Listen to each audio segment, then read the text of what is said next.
really grew out of increased hope. Bread's Christian character, I think, helped us to think about the Alliance.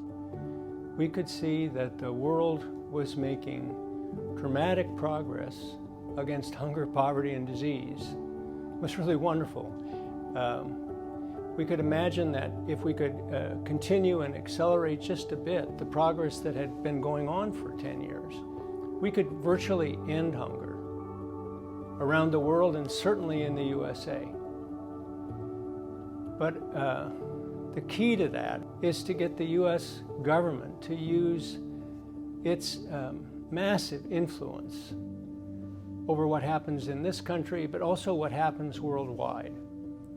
Well, Bread, of course, has been an institution in Washington, D.C. for decades as a leading voice for anti-hunger efforts, both in the United States and abroad.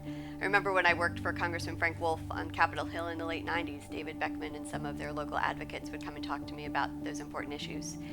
And the Alliance sprung up as a project of Bread for the World when some of the key board members realized that there needed to be a bigger table for other faiths to come and join in the messaging, for other nonprofits, corporations, universities, healthcare, all of the groups that are around the Alliance table now, to learn about the issues of hunger and how public policy influences them positively and negatively, and then to come together to take action. So they're really complementary and obviously have similar roots, but have unique roles to play in this space.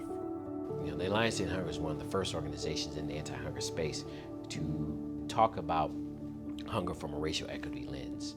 What makes Bread and the Alliance so special and very unique is the way that we do collaborations. We believe that no one organization can really accomplish the mission to ending hunger.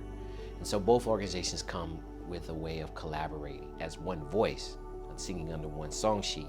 I think, again, it's just the fact that not only do we share same office space, but we share same language, same values. We have a same common goal of how we get there. And the main ways in which we do this is, again, the power of advocacy. Having those partnerships allowed us to really respond quickly from a policy perspective to open up the space that was needed from the administration and from the Hill to be able to get the food moving again.